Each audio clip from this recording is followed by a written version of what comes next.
بسم اللہ الرحمن الرحیم۔ السلام علیکم۔ آج ایک بہت اہم فیصلہ ہے جی سپریم کورٹ آف پاکستان کا چیف جسٹس عمر اتیاب بندیال صاحب کی سربراہی میں ایک بینچ تھا، 3 رکنی بینچ، جس میں جسٹس اعجاز الحسن اور جسٹس منیب اختر صاحب تھے۔ انہوں نے آج سماعت کی ہے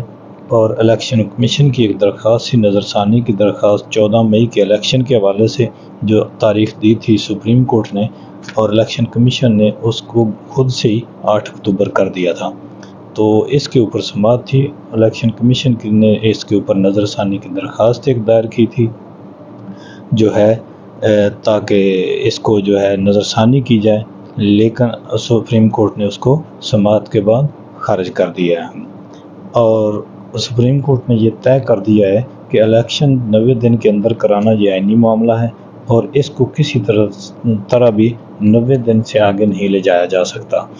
اور کوئی بھی ادارہ اس کو خود سے آگے نہیں لے جا سکتا۔ الیکشن کو 90 دن کے اندر کرانے کے جو اختیار ہے، اس کو جو ہے وہ کسی بھی ایکٹ آف پارلیمنٹ یا کسی بھی اور طریقے سے اس کو 90 دن سے آگے کا کوئی جواز نہیں بنتا، نہ کوئی ایسی قانون سازی ہو سکتی ہے، کیونکہ یہ آئینی معاملہ ہے، اور آئین میں تبدیلی کیے بغیر اس کو کسی بھی ایکٹ قانون سے بدلا نہیں جا سکتا۔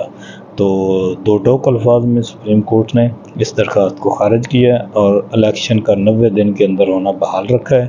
تو اس کی بنیاد کے اوپر اب ذمہ داران، جس میں سب سے اہم ذمہ دار جو ہے وہ الیکشن کمیشن ہے، ان کے اوپر توہین عدالت کی کارروائی بھی ہو سکتی ہے، کیونکہ اور باقی کچھ ادارے جو ان کی معاونت کرنے میں، الیکشن کمیشن کی معاونت کرنے میں اور الیکشن کرانے میں ناکام رہے ہیں،